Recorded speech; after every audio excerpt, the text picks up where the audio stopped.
All right, for those of you joining us in Track 5, welcome to Track 5. We're going to go ahead and get started with our next talk. We have Stephen Weldon, who will be leading this talk.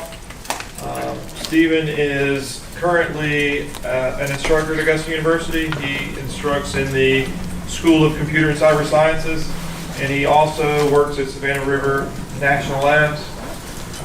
So you guys will get a chance to win a couple prizes, so do pay attention, make some notes. You'll be tested at the end. You are at the university after all. But we will have a couple prizes to give away, so let's go ahead and give Stephen a warm round of welcome.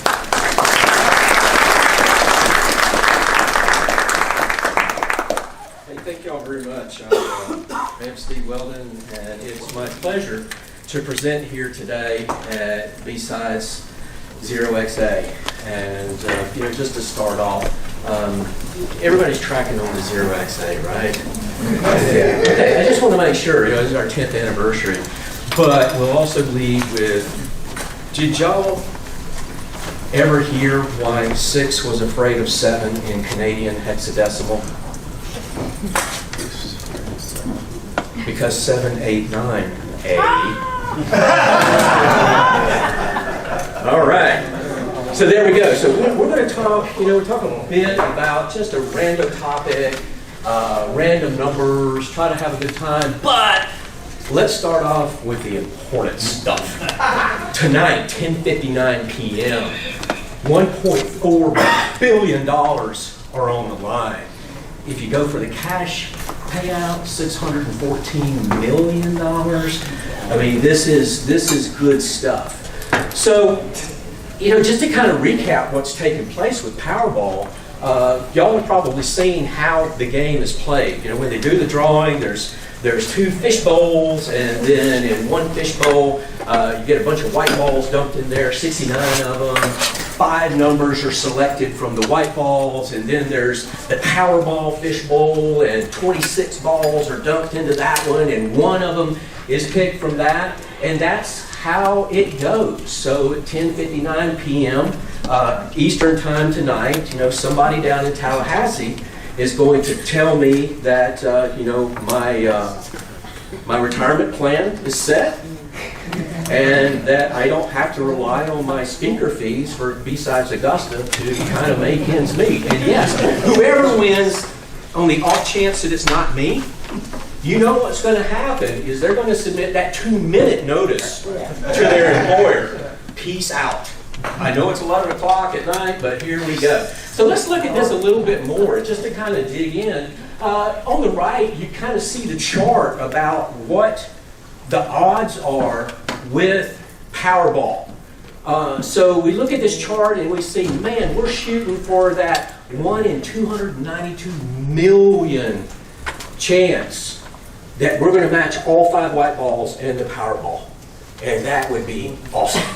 Now, but then we see, those are big odds. If we just match all 5 white balls, we're, hey, 1 chance in 12 million. This is progressing nicely. This is trending nicely.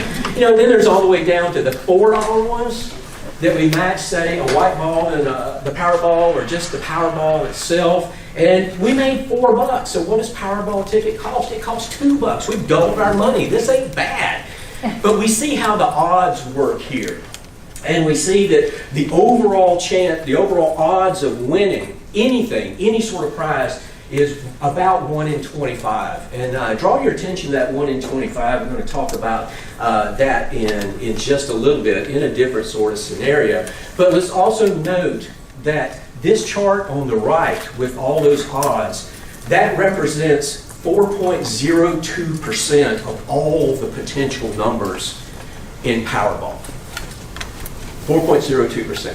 So where are the big numbers? They're on the left side of this. That there's absolutely no matches. 65% of the space. 1 white ball, no Powerball, 27%. 2 white balls, no Powerball, 3.5%. So we get almost 96% of the possible results combined is the big zip. Nada. Nothing. Back to work on Monday. But so why do we do this? Why is this so intriguing to us? It's because this is incredibly high payoff for very, very low risk. And that's what makes Powerball kind of fun. And so if we start to look at this and say that Powerball bell curve, and this is from Powerball's website, is we see the fat part of the bell curve here, and we see that 68, just a touch over 68% is in that first standard deviation on each side of the mean, and then we go out another 13.6 on each side. Altogether, that's about 95% of where all those numbers fall in. And again, that's the very low payoff. Or no payoff, really, based on what we looked at last time. And then we get out on the tail. And the tail is where things get fun. The tail is what we want, is that we're looking at that big payoff. But there's some assumptions that are going into this. We're assuming a standard deviation, a Gaussian random distribution across all the potential numbers that are in the space. That draw, those balls that are in that fishbowl, that this is fair, it is random. And so that kind of leads us in to where we're heading with this discussion. So when we play Powerball, we are really trusting that that is a fair selection process.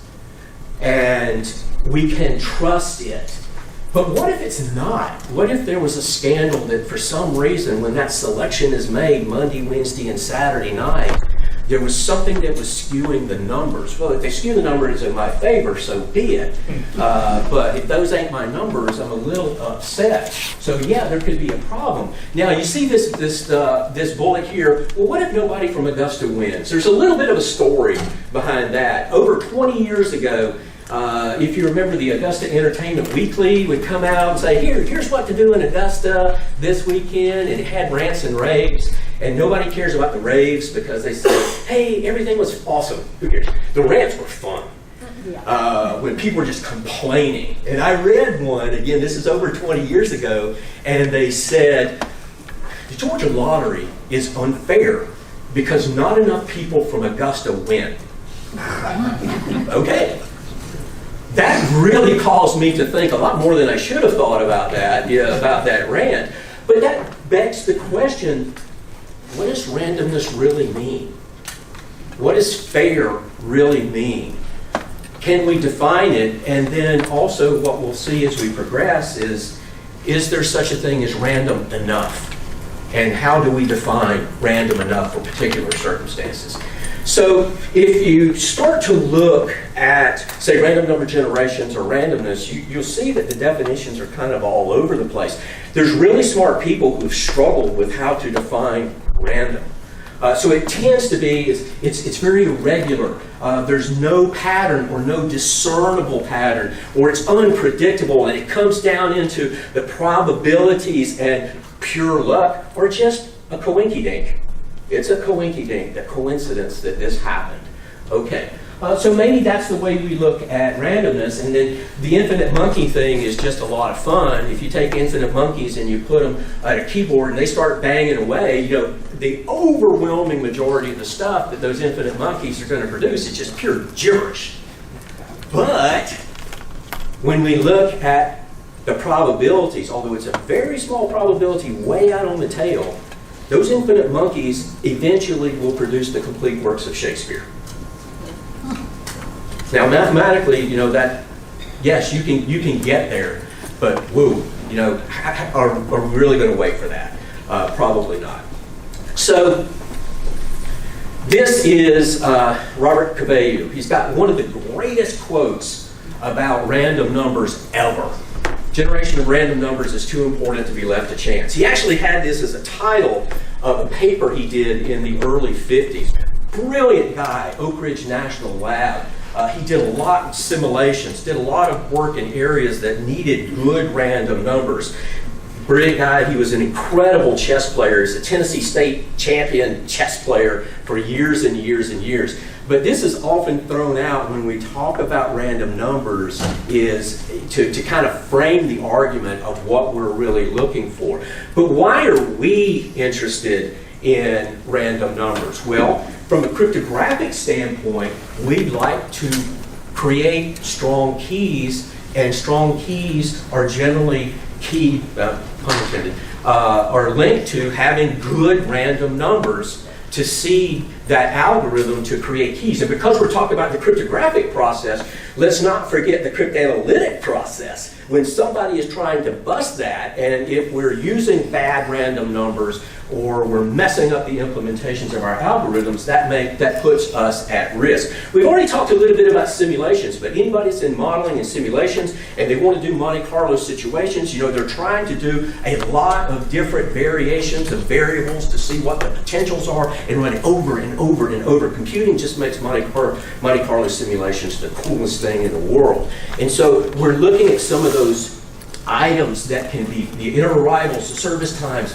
service probabilities. That is a wonderful place for random numbers. And then, certainly in the computing world, there's not enough slides that we could put up in 30 minutes that would talk about how we use random numbers in all areas of computing. So I've just got a few of them here. Carrier sense multiple access back-off algorithms, whether it's in collision detection, which was super important in the early days of Ethernet, or in CSMA collision avoidance, that is used in Wi-Fi and lots of multiple access protocols. They rely on random numbers for those back-off algorithms.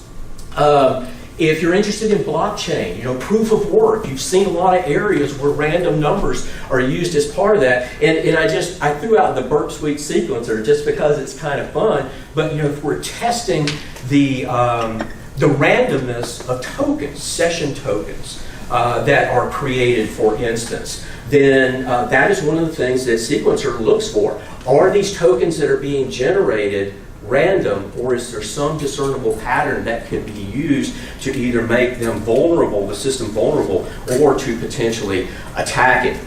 And of course, lotteries. Once again, I think that to trust and to have faith in the Powerball system, we need to have a good feel for how it is random.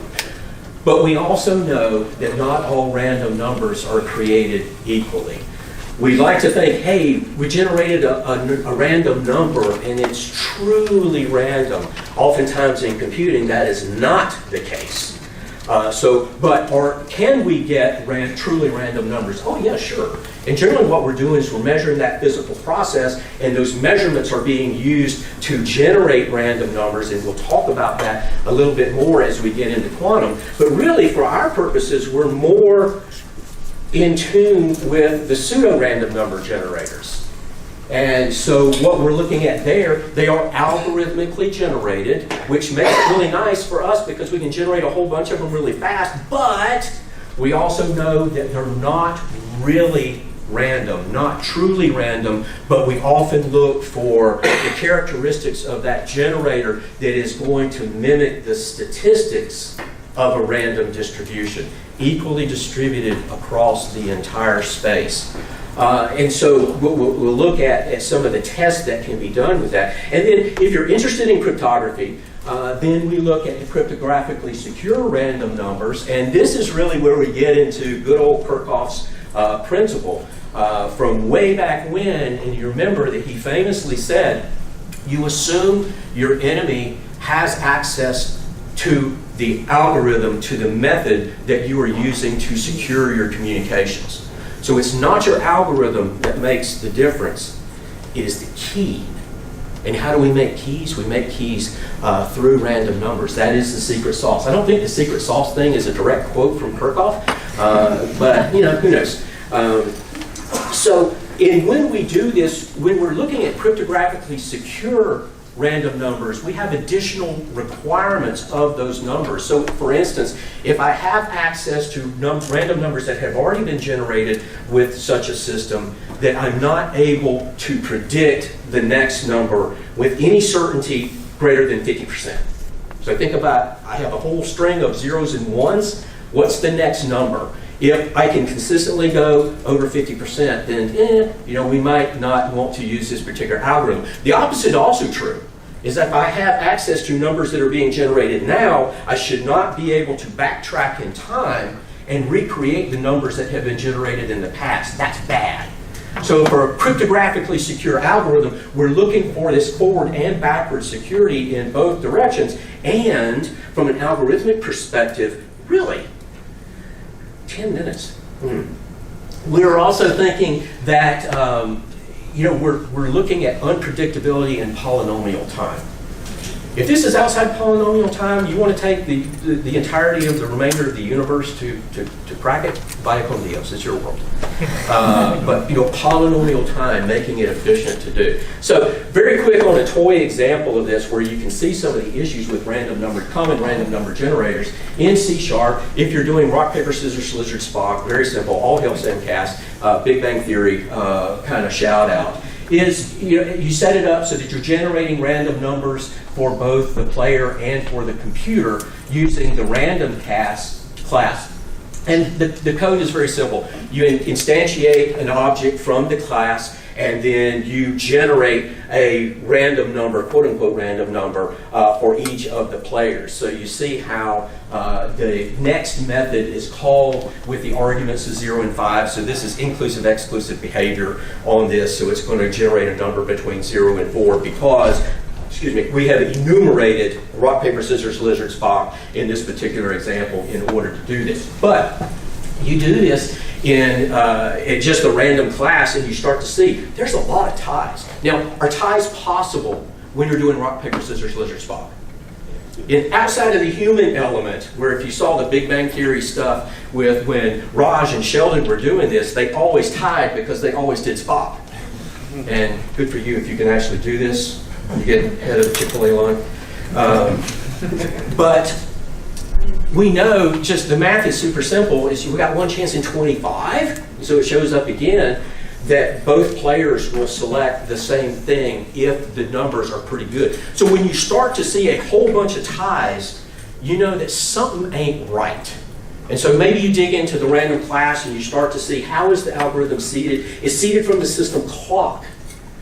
And so that creates a challenge. And if it's going too fast, the way that the system clock is feeding those times and they're truncated. So what do you do to fix it? Well, you put the thread to sleep for a few thousand milliseconds. We've got 5,000 milliseconds here, but you can do it for a lot less time. And you start to see those inordinate amounts of ties go away. And if you looked at this over 1,000, 10,000, 1 million numbers, you will see that it's much more random than it has been in the past. And so now we're talking about pseudo-random numbers. We showed an example where this goes a little sideways. This is a great quote from John von Neumann, just a brilliant guy, living in a state of sin when you are generating random numbers in this deterministic state. So he's criticized a lot for this quote, but he did it at a time when he was then going in to say, okay, when you have to do it, when you have to live in a state of sin, here's what you do.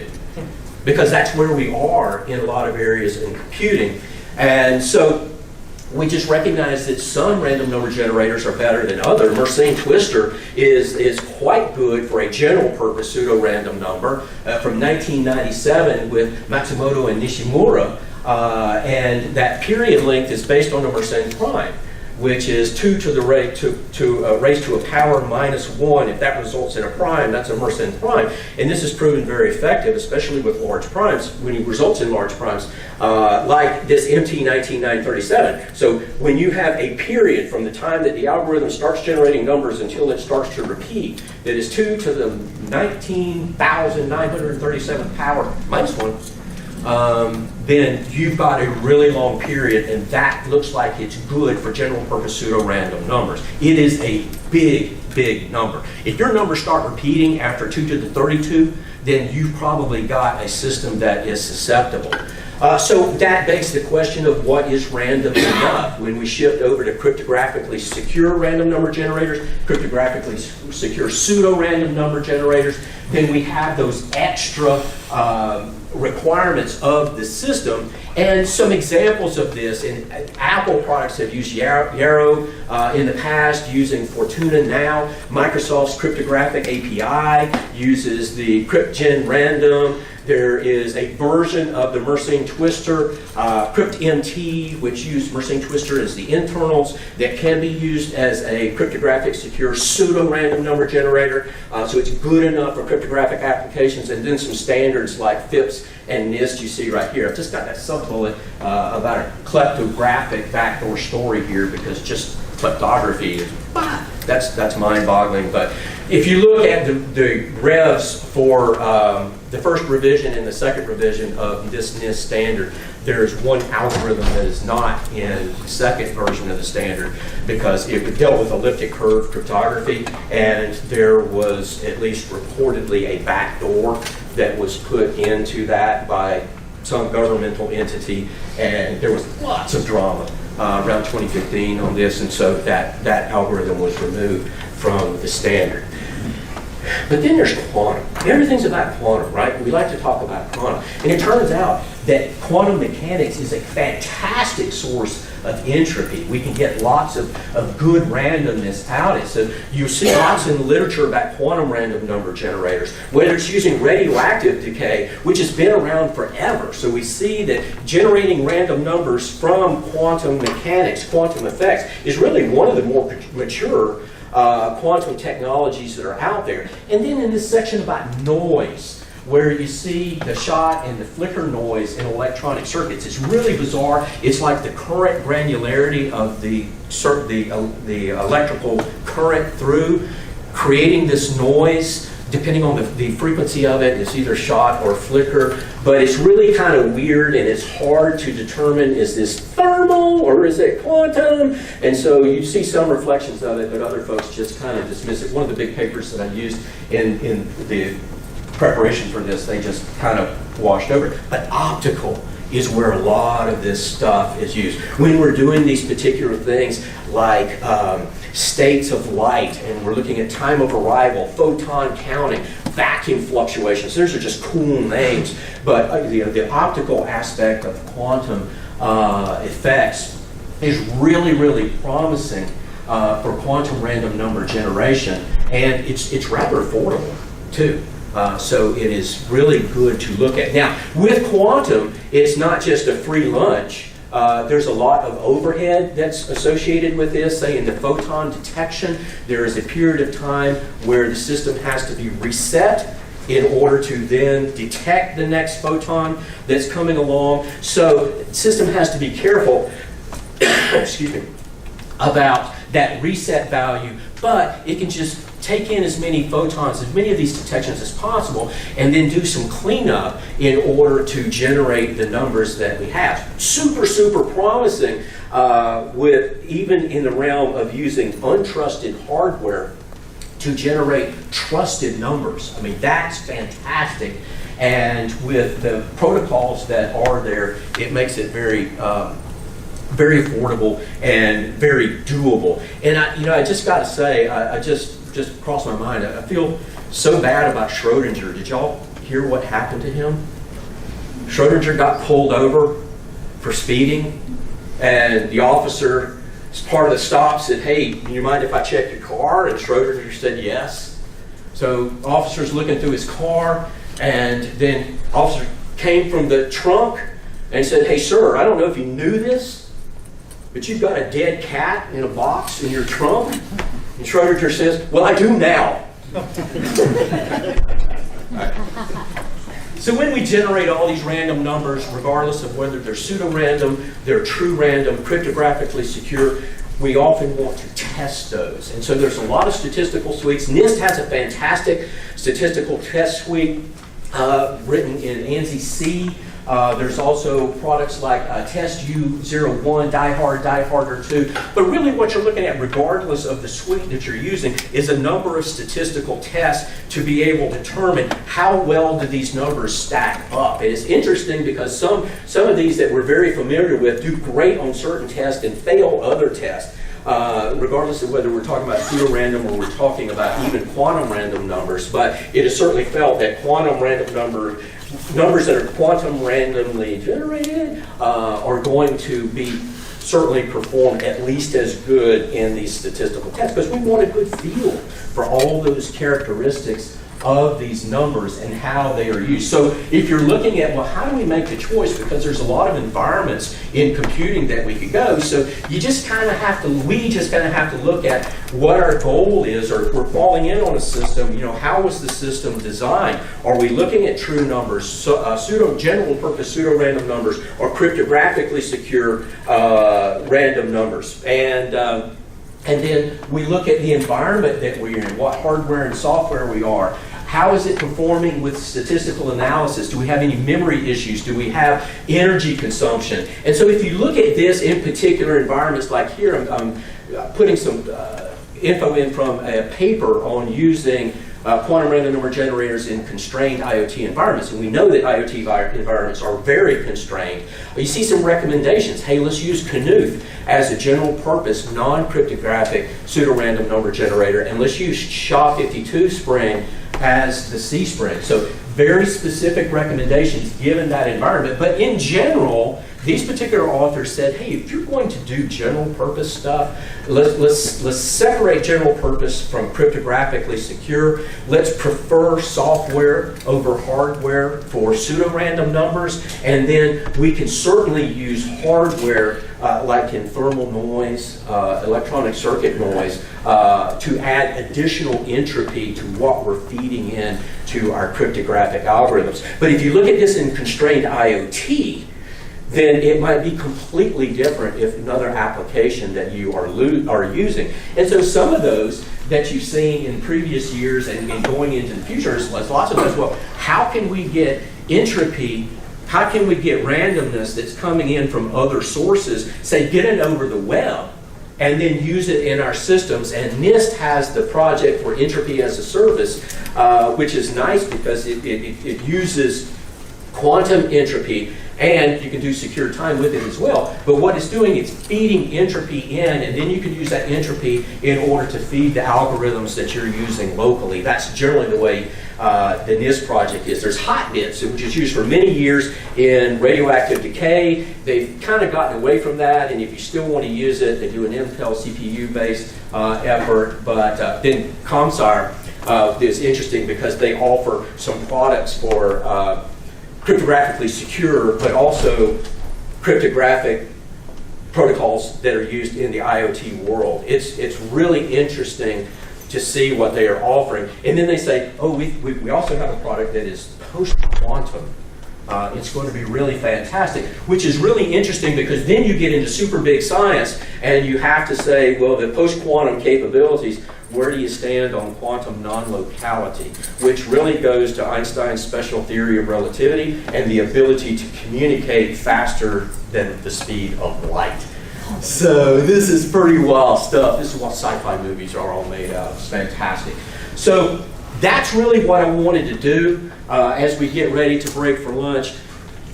Random numbers are really interesting and they're super important in the world of computing. So regardless of where we're developing systems or we're defending systems or we're trying to attack systems, one of the things that we can look at is what algorithms are being used and how those numbers that are feeding those algorithms are generated gives us keen insights into the security and the reliability, the feasibility of the system.